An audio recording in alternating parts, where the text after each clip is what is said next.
আজকে আপনাদের হোয়াটসঅ্যাপের একটি গুরুত্বপূর্ণ সেটিংস শিখিয়ে দেব। ওয়ান বাই ওয়ান আপনারা চ্যাট লক করতে পারবেন, অর্থাৎ কোনো থার্ড পার্টি অ্যাপ্লিকেশনের মাধ্যমে আপনাদের পুরো হোয়াটসঅ্যাপটাকেই লক করার কোনো প্রয়োজন নেই। আপনি একটি কোডের মাধ্যমে আপনার পার্সোনাল ব্যক্তির চ্যাট লক করুন এবং আপনি মোবাইলটি অপর ব্যক্তির হাতে ছেড়ে দিন। সে কোনো দিনও কার সাথে আপনি চ্যাট করেছেন খুঁজে পাবে না। পুনরায় আপনি আবার সেই কোড মেরে তাকে পুনরায় আবার ফিরিয়ে আনুন আপনার চ্যাট লিস্টে এবং আপনি দেদার চ্যাট করুন। কোড মেরে চ্যাটকে হাইড করে রাখুন। তো আপনাদের শেখার জন্য প্রথমে আপনারা হোয়াটসঅ্যাপটি খুলে নেবেন এবং হোয়াটসঅ্যাপটি খুলে নেবার পরে আপনারা যার সাথে চ্যাট লক করতে চাইছেন তো সেই প্রোফাইলে আপনারা ঢুকে যাবেন। তো আমি এই প্রোফাইলটিকে চ্যাট লক করে আপনাদের দেখাবো। তো এই প্রোফাইলে ঢুকে যাব এবং প্রোফাইলে ঢুকে যাওয়ার পর আপনাদেরকে কি করতে হবে, এই যে নাম সেভ করে থাকবে আপনার মোবাইলে সেই নামে একটা ট্যাপ দিয়ে দেবেন। ট্যাপ দেওয়ার পরে আপনাদের যে কাজটা করণীয় হবে, আপনারা এটি নিচের দিকে স্ক্রল করে নামবেন। স্ক্রল করে নামার পরে আপনারা এখানে একটা অপশন দেখতে পাচ্ছেন চ্যাট লক বলে। তো এই চ্যাট লক আপনারা এটা অন করতে হবে। ওই চ্যাট লকে এখানে অন করার পরে আপনাদের এটাকে কন্টিনিউ করতে হবে। তো আপনারা এখানে কন্টিনিউ ক্লিক করবেন। কন্টিনিউ ক্লিক করার পর আপনাদের একটি সিকিউরিটি বা পাসকোড চাইবে। তো আপনারা ফিঙ্গারপ্রিন্ট ইউজ করতে পারেন, আমি ফিঙ্গারপ্রিন্ট ইউজ করছি। তো এই আমাদের এখান থেকে পুরোপুরি সেটিং প্রায় কমপ্লিট। এবার আমি এখান থেকে বেরিয়ে চলে আসব। বেরিয়ে চলে আসার পর আপনাদেরকে একটা জিনিস দেখাই। তো এটা হচ্ছে আমার চ্যাট লিস্ট। তো আপনারা যদি কারো হাতে এই মুহূর্তে যদি আমি কাউকে মোবাইলটা দিয়ে দিই তাহলে কিভাবে বলুন তো, যে এই অপশানটা দেখে ওরা বুঝে ফেলবে যে আমি কার সাথে চ্যাট করতাম সেটা কিন্তু লক করে রেখেছি। তো এই সেটিংসটিকে অর্থাৎ এই অপশানটিকে এখান থেকে আমাকে উড়াতে হবে। তার জন্য আমাকে কী করতে হবে, তার জন্য আমাকে চ্যাট লকে ক্লিক করতে হবে।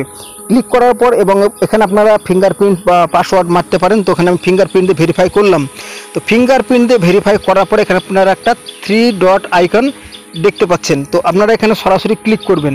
ক্লিক করার পরে এখানে আপনারা আরও একটা অপশানে পেয়ে যাচ্ছেন চ্যাট লক সেটিংস। তো এই চ্যাট লক সেটিংসে আপনারা ক্লিক করবেন এবং চ্যাট লক সেটিংসে ক্লিক করার পরে এখানে আপনারা দেখতে পাচ্ছেন যেটাকে হাইড করার জন্য বলছে। তো এখানে আপনারা এটা অন করে দেবেন। তো এটাকে অন করার পরে আপনাদেরকে আবার এখানে আরেকটা অপশান চাইছে যে ইউজ মাই সিক্রেট কোড। তো এইখানে আপনারা একটা কোড বানাবেন। তো কোড বানানোর জন্য আপনাদের এখানে আপনারা ট্যাপ করবেন। ট্যাপ করে এখানে কোড লিখবেন আপনাদের ইচ্ছা মতো। তো এই কোডটা কিন্তু আপনারা মনে রাখবেন। তো আমি এখানে কোড লিখব 12-12-44 এবং এখানে আপনারা ডান করে দেবেন। ডান করার পরে কিন্তু আমাদের পুরো কাজটি কমপ্লিট। এবার আমরা কিন্তু এখান থেকে বেরিয়ে চলে আসব। তো এইবার দেখুন আপনাদেরকে আমার সম্পূর্ণ চ্যাট দেখাচ্ছি। যে অপশানটা আপনারা এই জায়গাতে দেখতে পাচ্ছিলেন সেটা কিন্তু এখন আর নেই। তো এই অবস্থায় যদি আমি মোবাইলটি দিয়ে দিই কাউকে, তো সে কোনোদিনই খুঁজে বের করতে পারবে না যে কি মানে কার সঙ্গে আমি চ্যাট লক করেছি বা কি করেছি। তো এইখানে আপনারা কি করেন যে এই সার্চ বারে গিয়ে কিন্তু আপনারা নাম লিখেন, যে কন্ট্যাক্ট নাম্বার লিখেন। এই সার্চ বারে গিয়ে আপনারা কন্ট্যাক্ট নাম্বার লিখে সার্চ করেন যে কার সঙ্গে আপনারা চ্যাট করবেন। তো ওই নাম্বারটা আমার লেখা ছিল Tapas Airtel, TAPAS Tapas AIRTEL। তো এই নাম্বার নামে এখন নামটা সেভ করা আছে। তো সার্চ করলে কিন্তু এখানে আমার দেখাবে না। তো এখানে আপনাদের যে একটা অপশান আপনাদেরকে শিখিয়ে দেব, যে আমি ওখানে যে কোডটা মেরেছিলাম 12-12-44, তো এইটা হচ্ছে সিক্রেট কোড। তো এইখানে আমি সার্চের জায়গাতে কিন্তু আমরা এখানে কোডটি মারবো, অর্থাৎ 12-12-44। তো 12-12-44 মারার পরে সার্চ করার পরে কিন্তু দেখুন আমাদের চ্যাট লকের অপশান কিন্তু চলে এসছে এখানে। তো এখানে আমরা ট্যাপ দিয়ে দেবো। তো ট্যাপ দেওয়ার পরে দেখে নেন যে আমাদের এই ব্যক্তিটিকে আমরা কিন্তু আমাদের চ্যাট থেকে হাইড করেছিলাম।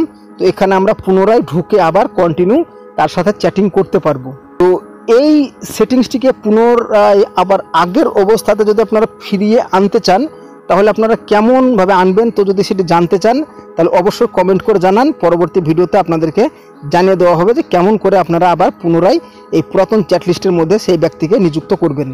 তো এতক্ষণ ভিডিওতে দেখার জন্য ধন্যবাদ। ভালো লাগলে চ্যানেলটিকে সাবস্ক্রাইব করবেন এবং পাশে থাকা বেল আইকনটি প্রেস করবেন।